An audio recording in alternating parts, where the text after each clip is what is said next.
വേദിയിലും സദസ്സിലുമുള്ള പാർട്ടിയുടെ നേതാക്കന്മാരെ, പ്രിയപ്പെട്ട സഹപ്രവർത്തകരെ, സഹോദരി സഹോദരന്മാരെ, ജനാധിപത്യ വിശ്വാസികളെ, ദീർഘമായ ഒരു പ്രഭാഷണത്തിന് ഞാൻ മുതിരുന്നില്ല. സമയം വളരെ വൈകിട്ടുണ്ട്. ഈ സന്ദർഭത്തിൽ അത് ശരിയല്ല എന്നെനിക്ക് ബോധ്യമുണ്ട്. കണ്ണൂർ ജില്ലാ കമ്മിറ്റി ഈ യാത്രയ്ക്ക് ഇവിടെ നൽകിയ ഊഷ്മളമായ സ്വീകരണത്തിന് ഞാൻ ഹൃദയത്തിൻ്റെ ഭാഷയിൽ നന്ദി രേഖപ്പെടുത്തുകയാണ്. ഇത്തരം പ്രൗഢമായൊരു സ്വീകരണ സമ്മേളനം ഇവിടെ സംഘടിപ്പിക്കാൻ ജില്ലാ കമ്മിറ്റിയുടെ തീരുമാനപ്രകാരം സജീവമായി ഇടപെട്ട പാർട്ടിയുടെ ഓരോ ഘടകവും, അതിനനുസരിച്ച് പ്രവർത്തിച്ച പാർട്ടിയുടെ ഓരോ പ്രവർത്തകരും, പാർട്ടിയുടെ സംസ്ഥാന കമ്മിറ്റിയുടെ പ്രത്യേകമായ അഭിവാദ്യങ്ങൾക്ക് നന്ദിക്കും വിധേയരാണ്, അർഹരാണ് എന്നീ സന്ദർഭത്തിൽ ഞാൻ അറിയിക്കുകയാണ്. എന്താണ് ഈ ജാഥയുടെ, ഈ യാത്രയുടെ താല്പര്യം എന്നതിനെ സംബന്ധിച്ച് ഇവിടെ വിശദീകരിച്ചു. ഒറ്റ കാര്യം മാത്രമാണ് എനിക്ക് എൻ്റെ പ്രിയപ്പെട്ടവരോട് ഓർമ്മപ്പെടുത്താനുള്ളത്. ഈ ഒരു പ്രയാണം അഥവാ ഈ പാർട്ടിയുടെ പ്രവർത്തനം, യാത്ര എന്നത് മാത്രമല്ല ഞാൻ ഉദ്ദേശിക്കുന്നത്, മറിച്ച് 1.5 പതിറ്റാണ്ട് കാലമായി രാജ്യത്ത് ഈ പാർട്ടിയുടെ പ്രവർത്തനം പ്രതിസന്ധികളെ മുന്നിൽ കണ്ടുകൊണ്ടാണ് എന്ന് നിങ്ങൾക്ക് ബോധ്യമുണ്ട്. ഇവിടെ സൂചിപ്പിച്ചതുപോലെ പാർട്ടിയുടെ പ്രഥമ അധ്യക്ഷൻ ഈ അബൂബക്കർ എന്ന ബഹുമാന്യനായ അബൂ സാഹിബും, പാർട്ടിയുടെ സംസ്ഥാന ജനറൽ സെക്രട്ടറി PK ഉസ്മാനും, പാർട്ടിയുടെ സെക്രട്ടേറിയറ്റ് അംഗം SP അമീർ അലിയും, പാർട്ടിയുടെ ഇരാറ്റുപെട്ട മുനിസിപ്പൽ കൗൺസിലർ അൻസാരിയും ഉൾപ്പെടെ, അതോടൊപ്പം നമുക്കറിയുന്ന നസറുദ്ദീൻ ഇളമരം ഉൾപ്പെടെ ഒരുപാട് ആളുകൾ ഇന്ന് കൽത്തുറുങ്കിലടക്കപ്പെട്ടിരിക്കുകയാണ്. ഈ വിഷയത്തിൽ നമുക്ക് കൃത്യമായൊരു ധാരണ ഉണ്ടാകേണ്ടത്, സംഘപരിവാർ ഭരിക്കുന്ന ഇന്ത്യയിൽ ഇത് പ്രതീക്ഷിച്ചുകൊണ്ട് മാത്രമാണ് നമുക്ക് പൊതുപ്രവർത്തനം നടത്താൻ സാധ്യമാകുക. എന്താ അതിൻ്റെ കാരണം? ഈ രാജ്യത്തെ മുസ്ലിങ്ങളില്ലാത്ത ഇന്ത്യയാക്കി തീർക്കുന്നതിന് വേണ്ടി, ക്രൈസ്തവരില്ലാത്ത ഇന്ത്യയാക്കി തീർക്കുന്നതിന് വേണ്ടി, കമ്മ്യൂണിസം ഇല്ലാത്ത ഇന്ത്യയാക്കി തീർക്കുന്നതിന് വേണ്ടി, ഈ രാജ്യത്തിൻ്റെ ഭൂരിപക്ഷം വരുന്ന പട്ടികജാതി പട്ടികവർഗ പിന്നാക്ക ജനവിഭാഗത്തിന് മനുഷ്യാവകാശം ഇല്ലാത്തവരാക്കി തീർക്കുന്നതിന് വേണ്ടി മാത്രം ലക്ഷ്യം വെച്ചുകൊണ്ട് പ്രവർത്തിക്കുന്ന ലോകത്തെ ഏറ്റവും ഭീകരമായ ഒരു പ്രത്യയ ശാസ്ത്രമാണ് ഇന്ന് ഇന്ത്യ ഭരിക്കുന്നത്. ആ ധാരണ നമുക്കുണ്ടാകണം. ഇവിടെ മുമ്പ് പലരും പറഞ്ഞതുപോലെ ഭയപ്പാടിൻ്റെ ഒരു പ്രവർത്തന രീതി ഇനി നമുക്ക് സ്വീകാര്യമല്ല എന്ന് പറഞ്ഞാൽ രാജ്യത്തിൻ്റെ രാഷ്ട്രീയ പ്രവർത്തന രംഗത്ത് സ്വീകാര്യമല്ല. നമുക്ക് നഷ്ടപ്പെടാനൊന്നുമില്ല. നമുക്കറിയാം, ചെന്നൈയിൽ വലിയ പ്രളയം വന്നു. ആ പ്രളയം വന്നപ്പോൾ കോടിക്കണക്കിന് രൂപയുടെ നഷ്ടമാണ് ഒരുപാട് ആളുകൾക്ക് സംഭവിച്ചത്. നമ്മുടെ തൊട്ടടുത്ത ജില്ലയായ വയനാട് ജില്ല ഉൾപ്പെടെ മണ്ണിടിച്ചിലുണ്ടായി.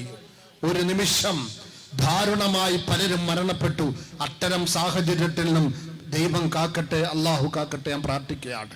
എന്ന് പറഞ്ഞാൽ ഒരു നിമിഷം കൊണ്ട് പ്രകൃതിക്ഷോഭം കൊണ്ട് നഷ്ടപ്പെടാവുന്ന പലതുമാണ് നമുക്കുള്ളത്.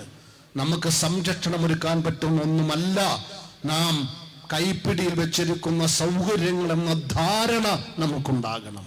എന്ന് പറഞ്ഞാൽ മുസ്ലിങ്ങളില്ലാത്ത ഇന്ത്യക്ക് വേണ്ടി കലാപം സൃഷ്ടിക്കുന്ന സംഘപരിവാർ, ഞാൻ എല്ലാ വേദിയിലും പറയുന്നത് ആവർത്തിച്ച് പറയുന്നു, 9,000-ഓളം ശാഖകളിലൂടെ 940 മുതൽ ഈ കേരളത്തിൽ ഉൾപ്പെടെ ആയുധ പരിശീലനം കൊടുത്ത് കലാപത്തിന് കാത്തിരിക്കുന്ന സംഘപരിവാറിന്റെ ഇടയിലാണ് കേരളത്തിൽ ഈ പ്രസ്ഥാനം പ്രവർത്തിച്ചു കൊണ്ടിരിക്കുന്നത്. നാം എല്ലാവരും ഇവിടെ ജീവിച്ചു കൊണ്ടിരിക്കുന്നത്. എന്ന് പറഞ്ഞാൽ കൊല്ലും കൊലയും മാത്രമായി നമ്മെ വകവരുത്താൻ കാത്തിരിക്കുന്നവർ, അവരുടെ കയ്യിലാണ് ആഭ്യന്തര വകുപ്പ്.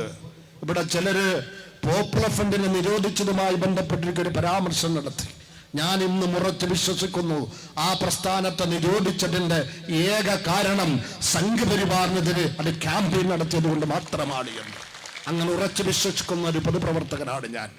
അതുപോലെ നാളെ SDP-ക്കെതിരെയും സംഘപരിവാറിന്റെ ഗവൺമെന്റ് അമിത്ഷായുടെ ഗവൺമെന്റ് അത്തരമൊരു നിലപാട് സ്വീകരിക്കൂല എന്ന് വിശ്വസിക്കുന്ന വിഡ്ഢികളല്ല ഈ പ്രസ്ഥാനവുമായി നടക്കുന്നത് എന്ന് നിങ്ങൾക്ക് ധാരണ വേണം. കാരണം എന്താ?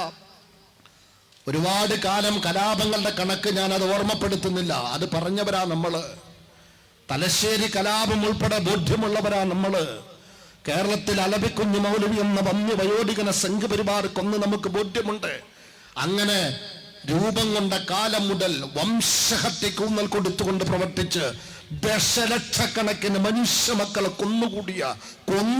കുഴിച്ചു മൂടിയ ഈ ഭീകര താണ്ഡവത്തിന്റെ ഒരു പ്രവർത്തനം മാത്രം നെഞ്ചിലേറ്റുന്നവർക്ക് ആഭ്യന്തര വകുപ്പ് കയ്യിൽ കിട്ടിയിട്ടുണ്ട്. NIA അവരുടെ കയ്യിലുണ്ട്. പാർലമെന്റ് അവരുടെ കയ്യിലുണ്ട്. രഹസ്യാന്വേഷണ വിഭാഗങ്ങൾ അവരുടെ കയ്യിലുണ്ട്. രാജ്യത്തിന്റെ പണക്കാരെ ഭയപ്പെടുത്തി കൊള്ളയടിച്ച ശതകോടികൾ അവരുടെ കയ്യിലുണ്ട്. നോട്ട് നിരോധനത്തിലൂടെ സമാന്തരമായി പ്രിന്റ് ചെയ്ത കോടിക്കണക്കിന് രൂപ അവരുടെ കൈവശമുണ്ട്. അങ്ങനെ പണം കൊണ്ട്, അധികാരം കൊണ്ട്, സംവിധാനം കൊണ്ട്, പോലീസ് കൊണ്ട്, പട്ടാളം കൊണ്ട് ചൊൽപ്പടിക്ക് നിർത്താൻ മത്സരിച്ചു കൊണ്ടിരിക്കുന്ന തെരഞ്ഞെടുപ്പ് കമ്മീഷൻ ഉൾപ്പെടെയുള്ള സംവിധാനം കൊണ്ട് അങ്ങനെ സർവ്വതും കൈവെള്ളയിലിട്ട് അമ്മാനമാടുമ്പോൾ അവർ ഈ രാജ്യത്തെ പരാമർശിക്കപ്പെട്ട ജനവിഭാഗത്തോട് എന്ത് നിലപാട് സ്വീകരിക്കുമെന്ന് നമുക്കൊരു ധാരണയുണ്ടാകണം. അങ്ങനെ എന്ത് നിലപാട് സ്വീകരിച്ചാലും പലരും സോഷ്യൽ മീഡിയയിലൂടെ ചോദിക്കൊണ്ട് ഇദ്ദേഹം അങ്ങ് ജയിലിൽ പോയിട്ടില്ലേ, തീഹാറിലേക്ക് പോകുന്നില്ല എന്ന് ഞാൻ ആവർത്തിച്ച് പറയുന്നു. ഇന്ത്യൻ ജയിലുകളുടെ ചരിത്രം എന്ന് പറയുന്നത് ഇവിടത്തെ ആർക്കെങ്കിലും പ്രസവിച്ചു കിടന്ന ഒരു പാരമ്പര്യമുള്ള ജയിലല്ല, മറിച്ച് 4.5 നൂറ്റാണ്ട് കാലമായി സ്വാതന്ത്ര്യ സമര പോരാട്ട രംഗത്ത് നിർഭയത്വത്തോടെ ചുവടുവെച്ചതിന്റെ പേരിൽ, ഇടപെട്ടതിന്റെ പേരിൽ വിധിക്കപ്പെട്ട തടവറയാണ്. അഥവാ അഭിമാനത്തോടെ പോരാട്ടം നടത്തിയവന്റെ വിശ്രമ കേന്ദ്രമായിരുന്നു ഇന്ത്യൻ തടവറ എന്ന് വിശ്വസിക്കുന്നു. ഒരുപാട് ആളുകളുടെ കണക്ക് പറയാൻ നമുക്ക് ഉണ്ട്. അതുകൊണ്ട് അതൊക്കെ തന്നെയായിരിക്കും അത്തരമൊരു ജനാധിപത്യ പോരാളിയായിട്ടാണ് ഈ അബൂബക്കർ വിശ്രമിക്കുന്നത് എന്ന ഉറച്ച വിശ്വാസത്തെ സാക്ഷ്യപ്പെടുത്തിക്കൊണ്ട് പറയുകയാണ്. അതുകൊണ്ട് കഴിഞ്ഞ ദിവസം പാർലമെന്റ് അമിത്ഷാ പറഞ്ഞത് മുസ്ലിങ്ങൾ പ്രകോപിതരാകുന്നുവെന്ന. എന്താ കാരണം? എവിടേക്കോ പള്ളി പൊളിക്കാൻ വേണ്ടി ചെന്നപ്പോൾ തെരുവിലിറങ്ങിയ ഒരു സമുദായം, അവിടെ പാണക്കാട് തങ്ങളില്ലാത്തത് കൊണ്ടാകണം ആ സമൂഹം തെരുവിലിറങ്ങിയത് എന്നാണ് എനിക്ക് തോന്നുന്നത്. അവിടെയും ഞാൻ പറയാണ്, പണ്ടൊരാള് പറഞ്ഞതുപോലെ മകളെ ഒരാൾക്ക് കല്യാണം കഴിച്ചു കൊടുത്തു. പുതിയാപ്പള ഭയങ്കര മദ്യപാനിയാണ്, ഭയങ്കര കുഴപ്പക്കാരനാണ്. എന്തെങ്കിലുമൊക്കെ പ്രശ്നമുണ്ടായാൽ ആ പൊന്നുമകളാകുന്ന ആ അദ്ദേഹത്തിന്റെ മകളെ അഥവാ ഈ ക്രൂരന്റെ ഭാര്യയെ മൃഗീയമായി ആക്രമിക്കുന്നവനാണ്. ആ പ്രശ്നം പിതാവിന്റെ അടുക്കൽ വന്നപ്പോൾ പിതാവ് അതിൽ ഇടപെട്ടുകൊണ്ട് പറഞ്ഞു, എത്ര പ്രശ്നം നിനക്കുണ്ടായാൽ നീ നിശബ്ദത പാലിച്ചുകൊണ്ട് വായി മൂടിക്കെട്ട് ജീവിക്കണമെന്ന് പറഞ്ഞു. ഒരാഴ്ച കഴിഞ്ഞിട്ട് ആ പിതാവ് അഭിമാനത്തോടെ പറയാ, എന്റെ മോളെ കെട്ടിച്ചെടുത്ത് ഇപ്പൊ യാതൊരു പ്രശ്നവുമില്ല എന്ന് പറയുന്നത് പോലെ കേരളത്തിൽ പ്രശ്നമില്ല എന്ന് പറയുന്ന ഇന്ത്യൻ യൂണിയൻ മുസ്ലിം ലീഗിന്റെ സംസ്ഥാന അധ്യക്ഷനോട് പറയുകയാണ്, അതല്ല പ്രശ്നമില്ലാത്ത സാമൂഹ്യത്തിന്റെ അളവുകോല് എന്ന് നിങ്ങൾ തിരിച്ചറിയേണ്ടതുണ്ട്.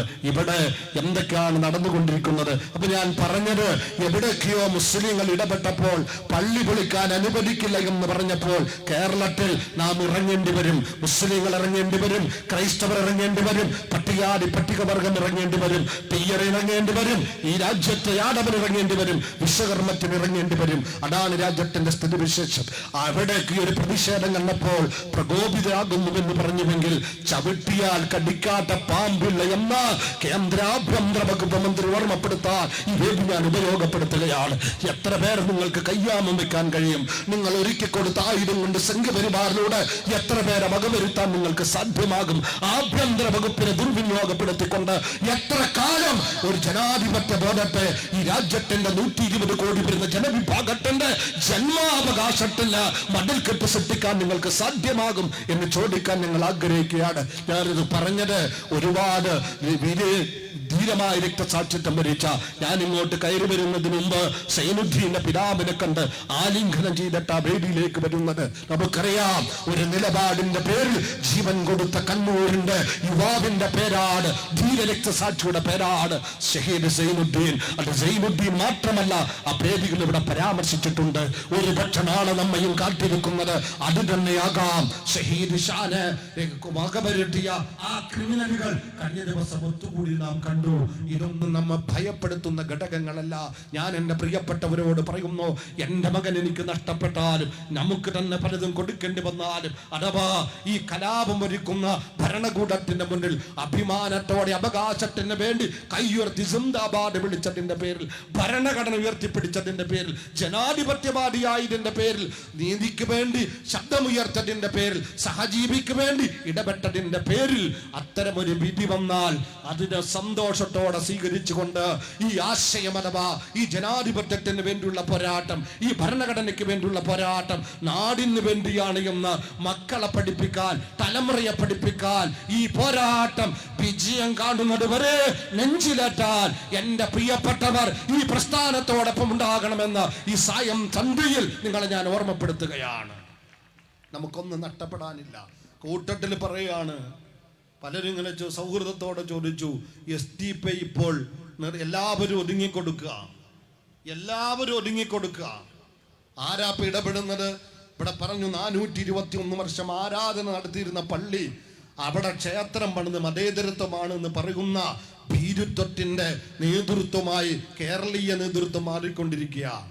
ആർക്കാണ് അഭിപ്രായമുള്ളത്? ആർക്കാണ് നിലപാടുള്ളത്? അങ്ങനെ നിങ്ങൾ ഇനി എന്ത് ചെയ്യാൻ പോകുന്നുവെന്ന് പലരും ചോദിക്കുന്നുണ്ട്.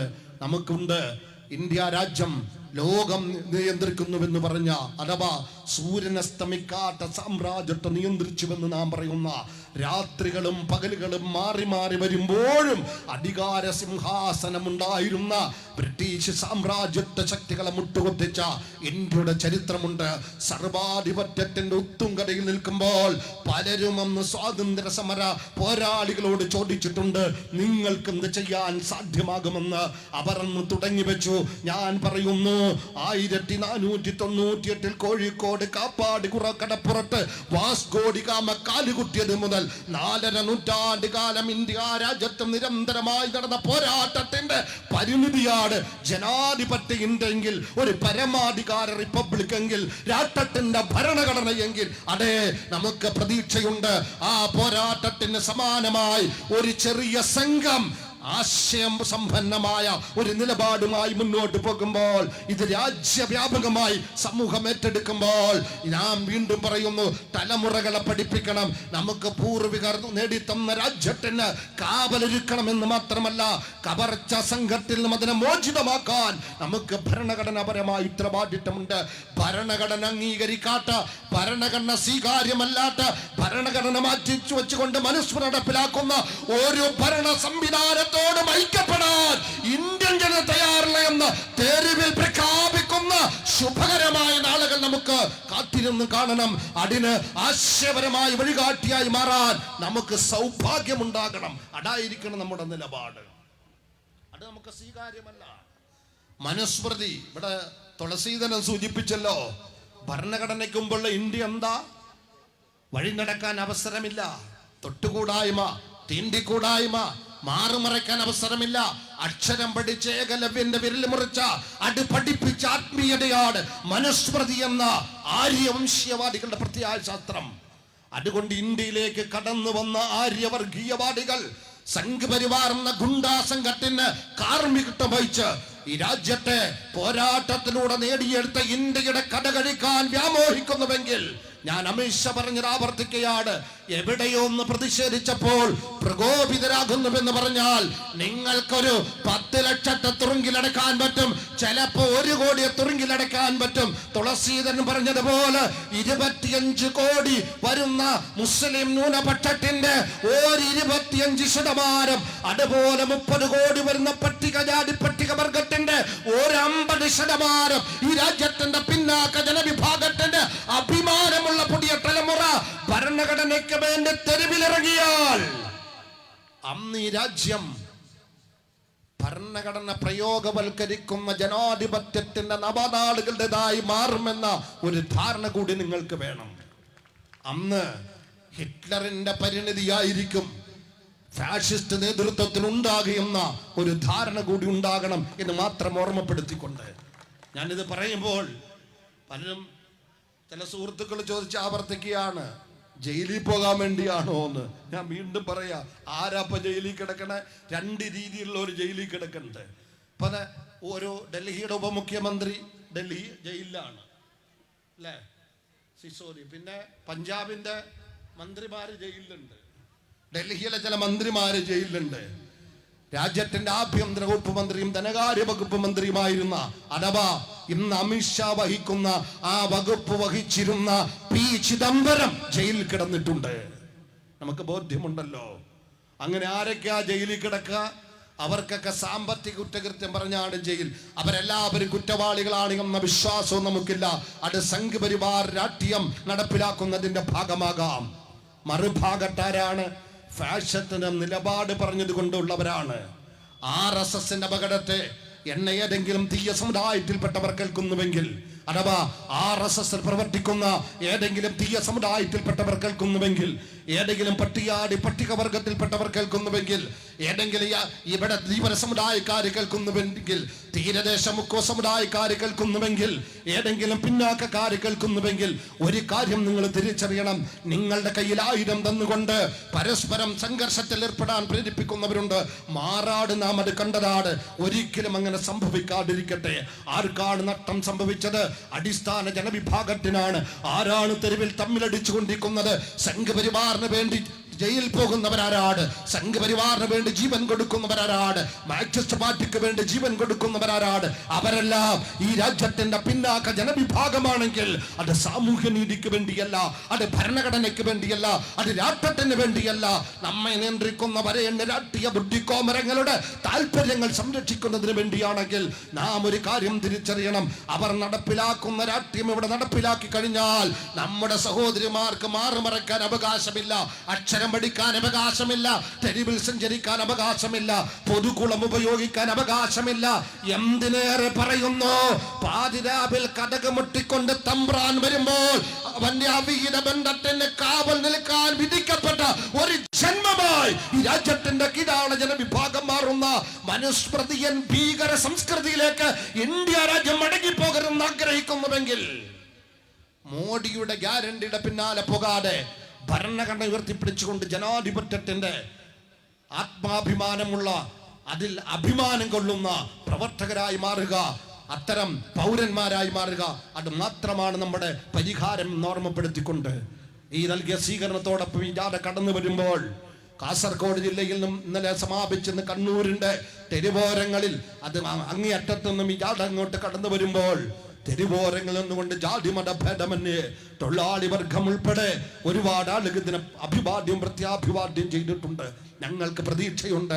ഞങ്ങൾ ഭരണഘടനയുടെ രാഷ്ട്രീയമാണ് പറഞ്ഞുകൊണ്ടിരിക്കുന്നത്, സ്നേഹത്തിന്റെ രാഷ്ട്രീയമാണ് പറഞ്ഞുകൊണ്ടിരിക്കുന്നത്, മതനിരപേക്ഷതയുടെ ബഹുത്വത്തിന്റെ നന്മയുടെ ഒരുമയുടെ ഒരു രാഷ്ട്രീയമാണ് പങ്കുവെച്ചുകൊണ്ടിരിക്കുന്നത്. കലാപകലുഷിതമായ ഇന്ത്യയല്ല വേണ്ടത്, അക്രമത്തെ ഇന്ത്യയില്ല വേണ്ടത്.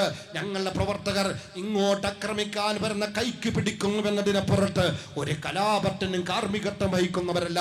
ആക്രമിക്കാൻ വരുന്നവന്റെ കൈ പിടിക്കരുതെന്ന് പറയുന്ന ഒരു ഗാന്ധിയൻ പ്രത്യായ ശാസ്ത്രമല്ല എന്നതുകൊണ്ട് സ്വാഭാവികമായും അഭിമാനമുള്ളവൻ അക്രമിയുടെ കൈ പിടിക്കാം. അതിനപ്പുറത്ത് അക്രമത്തോടൊപ്പം പോകാതെ അഭിമാനബോധത്തോടെ രാഷ്ട്രീയ പ്രവർത്തനം നടത്തുന്നു. ഞാൻ എന്റെ പ്രിയപ്പെട്ടവരോട് പറയുകയാണ്, ഈ വേദിയിൽ ഇരിക്കുന്നവർ നാളെ കൽത്തുറുങ്കിൽ അടക്കപ്പെട്ടാലും നിങ്ങൾ ഏറ്റെടുക്കണം ഈ ആശയം. നിങ്ങളുടെ ചുണ്ടുകൾ ആയിരക്കണക്കിന് കാടുകൾക്ക് പങ്കുവെക്കണം. നിങ്ങൾ ഇതിന്റെ പ്രചാരകരായി മാറണം. നമ്മുടെ മക്കളെ പറഞ്ഞു പഠിപ്പിക്കണം. ഭീരുത്വത്തിന്റെ രാഷ്ട്രീയമല്ല. നമുക്ക് പലതും കൊടുക്കേണ്ടി വരാം. വീട് നഷ്ടപ്പെടാം, കുടുംബം നഷ്ടപ്പെടാം, വേണ്ടപ്പെട്ട് നഷ്ടപ്പെടാം എന്ന് പറഞ്ഞാൽ ഭരണകൂടം മുഴുവനും കൊള്ളയടിക്കാം. അതിനുവേണ്ടി പല പണിയെടുക്കലും നടത്താം. അതുകൊണ്ട് ജാതി മത ഭേദമന്യേ ഇന്ത്യയുടെ ഭൂരിപക്ഷം വരുന്ന 120 കോടി ജനത സംഘ് പരിവാറിന്റെ പ്രവർത്തകരെ മാറ്റിവെച്ചാലും, ആ ബ്രാഹ്മണിക്കൽ ഭീകരതയെ മാറ്റിവെച്ചാലും, ബാക്കിയുള്ള ഈ രാജ്യത്തിന്റെ ഭൂരിപക്ഷം വരുന്നവർ ഇന്നലെയുടെ സൗഹൃദത്തിലേക്ക് പോകണം. എന്തായിരുന്നു ഇന്നലെ ബ്രാഹ്മണ്യം സൃഷ്ടിച്ച പ്രശ്നം മാറ്റിവെച്ചാൽ മനുഷ്യൻ സാഹോദര്യത്തിൽ കഴിഞ്ഞിരുന്നു. അത് നമുക്ക് വീണ്ടെടുക്കണം. സ്നേഹത്തിന്റെ ഇന്ത്യയാകണം, പങ്കുവെപ്പിന്റെ ഇന്ത്യയാകണം, ഒരുമയുടെ ഇന്ത്യയാകണം, സൗഹൃദത്തിന്റെ ഇന്ത്യയാകണം, കൂട്ടായ്മയുടെ ഇന്ത്യയാകണം, പരസ്പരം കാര്യങ്ങൾ അന്വേഷിച്ച് പരസ്പരം ഇടപെടുന്ന ഇന്ത്യയാകണം, കലാപമില്ലാത്ത ഇന്ത്യയാകണം. അത്തരം നന്മയുടെ മൂല്യങ്ങളുടെ ഭരണഘടന ഉറപ്പ് നൽകുന്ന മുഴുവൻ മൂല്യങ്ങളും സർവരും ഒരുപോലെ അനുഭവിക്കണം. എനിക്ക് മാത്രമല്ല, ചിലർ ഇവിടെ പറയുന്നുണ്ട് ഇവിടുത്തെ മുസ്ലിങ്ങൾ അങ്ങ് എങ്ങോട്ടോ പോകും, അത് പോയി കഴിഞ്ഞാൽ അത് മുഴുവനും നിങ്ങൾക്കുള്ളതാണെന്ന് പറഞ്ഞ് പരസ്പരം തമ്മിലടിപ്പിക്കാൻ വേണ്ടി ശ്രമിക്കുമ്പോൾ ഒരിക്കലുമില്ല. ഒരാളും എങ്ങോട്ട് പോകേണ്ടവരല്ല. ഏത് ഭീകര നിയമം ചാർത്തി അതിനെല്ലാം ശ്രമിച്ചാലും ഇന്ത്യക്ക് വേണ്ടി ആര്യവംശീയവാദികളെന്ന വൈദേശികന്റെ താല്പര്യത്തിനെതിരെ ഭരണഘടന ഉയർത്തിപ്പിടിച്ച് നമുക്ക് മുന്നോട്ട് പോകണം. അതുകൊണ്ട് ഈ രാഷ്ട്രീയം നിങ്ങൾ ഇന്ന് രാത്രി നിങ്ങളുടെ മക്കളോട് പങ്കുവെക്കണം, നാളെ രാവിലെ പരിസരവാസികളോട് പങ്കുവെക്കണം. അങ്ങനെ രാജ്യവ്യാപകമായി ഭരണഘടന ഉയർത്തിപ്പിടിക്കുന്ന രാഷ്ട്രീയത്തിന്റെ ആശയ പ്രചരണം കൊണ്ട് രാജ്യം ധന്യമാകണം, ഒരു പുതിയ സൂര്യോദയം ഉണ്ടാകണം. അങ്ങനെ ഭരണഘടനയാണ് രാഷ്ട്രത്തിന്റെ മതം, മനുസ്മൃതിയല്ല. രാജ്യത്തിന്റെ ഭരണകൂടം ഒരു മതത്തിനും പ്രത്യേക പരിഗണന കൊടുക്കുന്നവരല്ല. രാഷ്ട്ര സംവിധാനം ഒരു മതത്തിനും വിധേയമല്ല എന്നുറപ്പിക്കുന്ന നന്മയുടെ രാഷ്ട്രഭാവി സ്വപ്നം കണ്ടുകൊണ്ട് നമുക്കൊരുമയോടെ പോകാം. ജാതി നോക്കണ്ട, മതം നോക്കണ്ട. ഈ പ്രസ്ഥാനത്തിൽ പ്രവർത്തിക്കാൻ ഒരു യോഗ്യത മതമുള്ളവനാകണമെന്നില്ല. മതവിശ്വാസത്തെ നിന്ദിക്കാതിരുന്നാൽ മതി. ഒരാൾക്ക് മതമുണ്ടോ എന്നത് ഈ പാർട്ടി അന്വേഷിക്കുന്നില്ല. ഇന്ത്യ രാജ്യത്തിന്റെ ഭരണഘടന അംഗീകരിക്കുന്ന മതമുള്ളവനെയും മതമില്ലാത്തവനെയും ഒരുപോലെ കാണാൻ പറ്റുന്ന ആർക്കും ഈ പാർട്ടിയിൽ പ്രവർത്തിക്കാം. നിന്റെ പൂർവ്വകാല രാഷ്ട്രീയം എന്താണ് എന്നത് ഈ പാർട്ടിയെ സംബന്ധിച്ച് പ്രശ്നമല്ല. പാർട്ടി മുന്നോട്ട് വെക്കുന്ന സാമൂഹ്യ ജനാധിപത്യമുണ്ട്, സ്നേഹത്തിന്റെ രാഷ്ട്രീയമുണ്ട്, നിർഭയത്വത്തിന്റെ രാഷ്ട്രീയമുണ്ട്.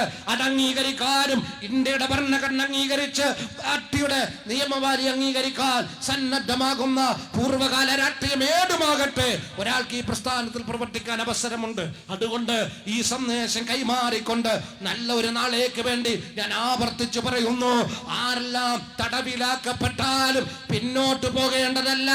ചടുലതയോടെ 1000 ആവേശത്തോടെ മുന്നോട്ട് പോകേണ്ടവരാണ്. ഒരു പ്രളയം വന്നു പോയാൽ, ഒരു പ്രകൃതിക്ഷോഭം വന്നു പോയാൽ നഷ്ടപ്പെടാവുന്നതിനപ്പുറത്തൊന്നും ഈ സവർണ ഭരണകൂടത്തിന്റെ തേർവാഴ്ചയിൽ നമുക്ക് നഷ്ടപ്പെടാനില്ല എന്ന അടിയുറച്ച അന്തസ്സിന്റെ നിലപാടിലൂടെ മുന്നോട്ട് പോകണമെന്ന് മാത്രം അറിയിച്ചുകൊണ്ട് ഈ പ്രയാണത്തിൽ, ഈ പ്രസ്ഥാനത്തിൽ രാജ്യവ്യാപകമായ ഇതിന്റെ സംഘാടന നടത്തുമ്പോൾ ഈ മാനവികതയുടെ രാഷ്ട്രീയ സംഘാടനത്തിൽ ഒരുമിച്ചുണ്ടാകണമെന്ന് വീണ്ടും അഭ്യർത്ഥിച്ചുകൊണ്ട് ഐക്യത്തിന്റെ രാഷ്ട്രീയം നെഞ്ചോട് ചേർത്ത് പിടിച്ചുകൊണ്ട് മുന്നോട്ട് വരാനുള്ള നിങ്ങളുടെ സന്നദ്ധതയെ, കണ്ണൂരിന്റെ സന്നദ്ധതയെ, പ്രതിസന്ധി ഘട്ടത്തിലും ആശയത്തിൽ ഉറച്ചു നിൽക്കുന്ന ഈ രാഷ്ട്രീയ ബോധത്തെ അഭിമാനത്തോടെ ഒരിക്കൽ കൂടി അഭിവാദ്യം ചെയ്തുകൊണ്ട് ഞാൻ ഈ സ്വീകരണത്തിന് ഒരിക്കൽ കൂടി നന്ദി അറിയിച്ചുകൊണ്ട് ഇതിന്റെ സംഘാടന മികവ്, പ്രവർത്തകരുടെ ആവേശം, അവരുടെ സമർപ്പണം, അവരുടെ ത്യാഗം, അവരുടെ ഉറക്കമൊഴിയൽ, അതിനോട് നിങ്ങളുടെ സഹകരണമെല്ലാം മാതൃകാപരമാണ്. ഈ ഇതിന്റെ തുടർച്ച കണ്ണൂരിന്റെ രാഷ്ട്രീയത്തിൽ നന്മയുടെ രാഷ്ട്രീയത്തിന് മേൽക്കൈയുള്ളതായി ഭവിക്കട്ടെ എന്ന് ആഗ്രഹിച്ചുകൊണ്ടും ആശംസിച്ചുകൊണ്ടും ഒരിക്കൽ കൂടി നന്ദി രേഖപ്പെടുത്തിക്കൊണ്ട് ഞാൻ അവസാനിപ്പിക്കുന്നു. ജയ് ഹിന്ദ്, ജയ് സോഷ്യൽ ഡെമോക്രസി. അസ്സലാമു അലൈക്കും വറഹ്മത്തുള്ളാഹി.